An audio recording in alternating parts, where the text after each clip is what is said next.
మన పెట్టుబడి మన పిల్లల భవిష్యత్తు కోసమే కదా. మీ పెట్టుబడికి నమ్మకమైన వేదిక శ్రీ వాసవి ప్రాజెక్ట్స్. ఏంటంటే మాస్టర్ సినిమా దగ్గర నుంచి మీ జర్నీ కొనసాగుతుంది. ఇప్పటికీ అలాగే ఉన్నారు, అదే ఫిజిక్ మెయింటైన్ చేస్తున్నారు. ఇప్పటికీ హీరోలు కావాల్సిన 2 అబ్బాయిలు ఉన్నారు మీకు. ఏంటి అసలు? అంటే ఆర్టిస్టులు అందరూ ఇలాగే ఉంటారేమో.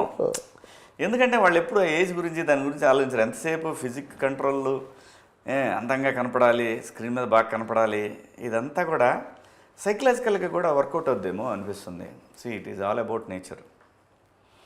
మనమంతా ప్రకృతిలో భాగం. నువ్వు ఎలా ఆలోచిస్తావో, నేను అందుకే చాలామంది చెబుతుంటా, ఊరే వద్దురా ఎవడి మీద వాడు దుర్మార్గుడు, వాడు దుష్టు, ఇలా మాట ఊరే వద్దురా, ఆర్గాన్స్ దెబ్బతింటారా లోపల, నువ్వు ఎలా ఉంటావో లోపల ఆర్గాన్స్ అవన్నీ కూడా సఫర్ అవుతావు అని చెప్పేది. అందుకే నిజంగా నేను ఎప్పుడు కూడా చెప్పాలనుకున్న భావన గట్టిగా చెప్తాను, అంతే తప్పితే నేను కుళ్ళుకొని లోపల ఏందా ఇట్లా నేను ఎప్పుడు మాట్లాడాలి. ఎందుకంటే మనము ప్రకృతిలో నుంచి వచ్చాం, ప్రకృతిలో కలిసిపోతాం కాబట్టి ప్రకృతి ఇన్ఫ్లుయెన్స్ చాలా ఉంటుంది మన మీద. సో కాబట్టి ఆర్టిస్టులు అందరూ కూడా మెజారిటీ నేను బాగుండాలి, నేను బాగా కనపడాలి, నేను వాడికన్నా బాగా కనపడాలి, వీళ్ళకన్నా నేను, అది నేచర్లోకి వెళ్తుందేమో. ఓకే. అలాగే డిఎన్ఏ, ఫ్యామిలీ, ఇవన్నీ కూడా ఉంటాయి. జీన్స్, ఇవన్నీ కొంచెం ఫేస్లు, చిన్న ఫేస్లు అయితే ఒక రకంగా, కొంచెం పెద్ద ఫేస్లు అయితే అలాగే మన హ్యాబిట్స్, ఇవన్నీ కూడా matters end of the day. మీ అబ్బాయి మీరు వెళ్తుంటే అన్నదమ్ములు అనుకుంటారు. అలాంటి కామెంట్స్ వస్తుంటాయా మామూలుగా? అలా ఏం లేదులే, ఎందుకంటే తెలిసిపోయిందిగా నా కొడుకు అని అందరికీ. లేకపోతే తెలియపోతే అనుకుంటారేమో ఎవరన్నా కానీ. ఓకే.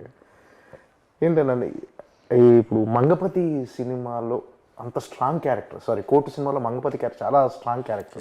సినిమా కూడా మంగపతి అయిపోయింది. చాలా మంది ప్రతి వాళ్ళ ఇంటర్వ్యూలో కూడా మంగపతి సినిమాలోనే అంటున్నారు, కోర్టు సినిమాలు చాలా తక్కువ మంది అంటున్నారు. అంత బలంగా ప్రభావం ఇన్ఫ్లుయెన్స్ చేసింది. అయితే ఆ సినిమాలో క్యారెక్టర్ చూసిన తర్వాత నెక్స్ట్ రాబోయే సినిమాలో కూడా అంటే మీరు అలాంటి క్యారెక్టర్ అంత స్ట్రాంగ్గా ఉండాలి క్యారెక్టర్ అనుకుంటారు. సో ఈ జగ్గా క్యారెక్టర్లో మరి అంత పొటెన్షియాలిటీ ఉందా?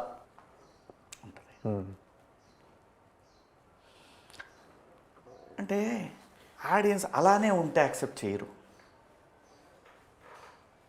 అలానే ఉంటే చూసాం కదా. అవును. ఇంకో వేరియేషను, ఇంకొక కొత్త క్యారెక్టర్ కనపడుద్ది శివాజీలో, ఇంకో కొత్త అవతారం కనపడుతుంది. కొత్త ఎమోషన్, అంటే చూడని ఎమోషన్లు కనిపిస్తాయి ఈ సినిమాలో. ఇంతకుముందు చూడని ఎమోషన్లు ఈ సినిమాలో కనిపిస్తాయి. అలాగైతే మంగపతిలో కోర్టులో మంగపతి క్యారెక్టర్ని ఎవరూ ఊహించుకోలేదు కదా. డిఫరెంట్ షేడ్ అది శివాజీ కెరీర్లో. అలాగే ఈ సినిమాలో కూడా ఎవరో చూడని ఇంకొక శివాజీ కనిపిస్తాడు.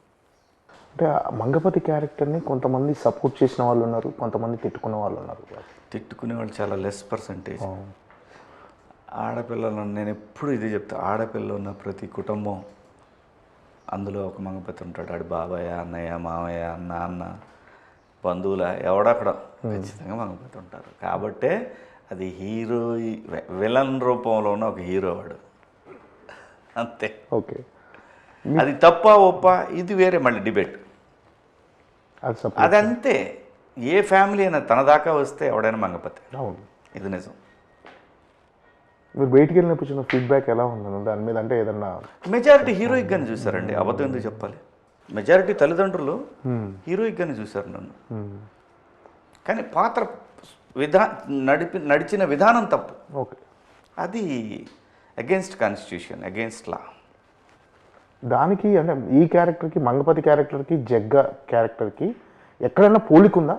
ఉండదు. ఉండదు. ఉండదు, అసలు సంబంధం లేదు. సంబంధం లేదు. కానీ రెబల్, మొండోడు, మూర్ఖుడు, ఒక భావోద్వేగంలో ఉంటాడు ఎప్పుడు మనిషి. ఓకే. రకరకాల ఉద్వేగాలతో ఉంటాడు. అసలు దానికి దీనికి సంబంధమే లేదు. ఏంటి జగ్గా లక్ష్యం ఏంటి అసలు ఈ సినిమాలో? ఆయన ఏంది అంటే ఒక విషయాన్ని బలంగా చెప్పాలనుకుంటే దండోరా. సో ఏ విషయాన్ని బలంగా చెప్పాలనుకుంటాడు జగ్గా అసలు? జగ్గా క్యారెక్టర్ గురించి ఏం చెప్పినా కథ రివీల్ చేయాల్సి వస్తుంది బేసిక్గా. సో తనలో రకరకాల ఎమోషన్స్తో నడుస్తుండే ఒక పాత్ర అది. ఆ పాత్ర చుట్టూనే ఈ సినిమా అంతా తిరుగుతూ ఉంటుంది. ఈ సినిమాలో ఈ పాత్ర అనేది గుండెకాయ లాంటిది. ఓకే. అంటే పాజిటివ్గా ఉంటుందా క్యారెక్టర్? ఏమో తెలీదు. అది కూడా సినిమా చూసి తెలుసుకోవాలి. అంతే, తెలీదు. అంటే ఇన్ని క్యారెక్టర్స్ అంటే కానీ నా పాత్ర ఇంట్రడక్షన్ చూస్తే మాత్రం "వీడు మళ్ళీ స్టార్ట్ చేశాడ్రా" అని అయితే అనుకుంటారు. ఓకే. అంటే కొన్ని ఫిలాసాఫికల్ డైలాగ్స్ కొన్ని ఉంటాయి. అరే నువ్వు ఎక్కడ పోయినా మళ్ళీ నేను ఇక్కడికే చస్తే ఏడికే తేవాలి, తీసుకురావాలి, నువ్వు చస్తే ఏడికే తేవాలి. ఇలాంటి డైలాగ్స్ ఉన్నాయి సినిమాలో. మీ క్యారెక్టర్ ద్వారా చెప్తున్నారు. ఇంకా బరువైనవి ఉన్నాయి, ఇంకా బరువైనవి ఉంటాయి డైలాగులు, ఇంకా బలంగా ఉంటాయి డైలాగులు. అంటే ఆ డైలాగులు కథలో మీరు ఏం చెప్పాలనుకుంటున్నారో అది చెప్పడానికైనా, లేకపోతే క్యారెక్టరైజేషన్ ఎలివేట్ అవుతుంది ఆ క్యారెక్టర్? అంటే సందర్భాన్ని బట్టి కోపం వస్తుంది, అది కరెక్టే కదా అనిపిస్తుంది, ఆలోచింపజేస్తుంది. వీడు మంచోడే అనుకుంటాలే, అమ్మో ఈడెవడరా బాబు, ఇలాంటివన్నీ వస్తుంటాయి. అంటే అసలు ఈ సినిమా ఏ జానర్ అని, అంటే లవ్ స్టోరీ గురు, ఇన్ని క్యారెక్టరైజేషన్స్ ఉన్నాయి cinema. Love story. Okay. Love story చుట్టూనే తిరుగుతుంది సినిమా. ఈ లవ్ స్టోరీ వీడి చుట్టూ తిరుగుతుంటుంది. ఓకే. అంటే కుల వివక్షేనా? అదే, ఏ సినిమాలో కుల వివక్ష లేదు చెప్పు నాకు. ఏ లవ్ స్టోరీ సినిమాలో ఏ సినిమాలో కులవేం లేదు. మనోడు కాదు, వాడు వేరేవాడు, ఈ రెండు డైరెక్ట్ కులాలు అనలేరు కాబట్టి ఇది మాట్లాడతారు. అది ఉంది. అంటే సమాజంలో కుల వివక్ష అనేది ఇంకా కొనసాగుతుంది. అది ఎప్పటికీ ఉంటుంది. అసమానతలు అసలు అయిపోవు. అంటే ఇలాంటి సినిమాలు వీటిని పోషించేది పొలిటీషియన్స్, డబ్బు ఉన్నాడు, వీళ్ళిద్దరే పోషిస్తారు.